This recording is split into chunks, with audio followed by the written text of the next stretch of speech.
गरीब राजकुमारी। एक समय की बात है। एक छोटे से गांव में एक गरीब राजकुमारी रहती थी। उसका नाम रानी थी। उसके माता पिता बहुत दयालु और उदार थे, लेकिन वे बहुत गरीब थे। रानी के पास कोई भाई बहन नहीं थी, इसलिए वह अकेली रहती थी। रानी बहुत सुंदर और बुद्धिमान थी। वह हमेशा दूसरों की मदद करने के लिए तैयार रहती थी। वह एक अच्छे दिल वाली लड़की थी। वह हमेशा खुश रहती थी, भले ही उसके पास बहुत कुछ न हो। एक दिन एक अमीर राजकुमार ने रानी से शादी करने का फैसला किया।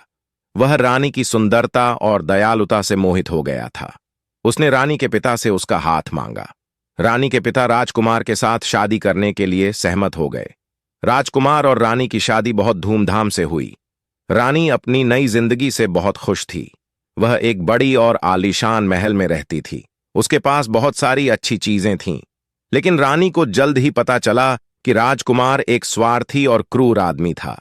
वह केवल अपने बारे में सोचता था। वह रानी को खुश नहीं रख पाया। एक दिन राजकुमार ने रानी को एक छोटी सी झोपड़ी में रहने के लिए मजबूर कर दिया। उसने रानी को सारे कपड़े और गहने भी छीन लिए। रानी बहुत दुखी थी। वह नहीं जानती थी कि क्या करे। एक रात रानी को एक बूढ़ी औरत दिखाई दी। बूढ़ी औरत ने रानी को एक जादुई वस्त्र दिया।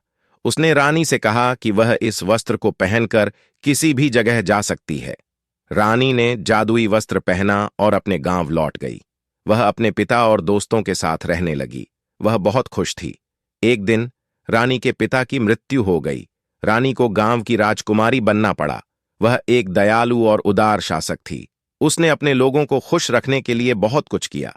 राजकुमार को अपनी गलती का एहसास हुआ। वह रानी के पास लौट आया और उससे माफी मांगी।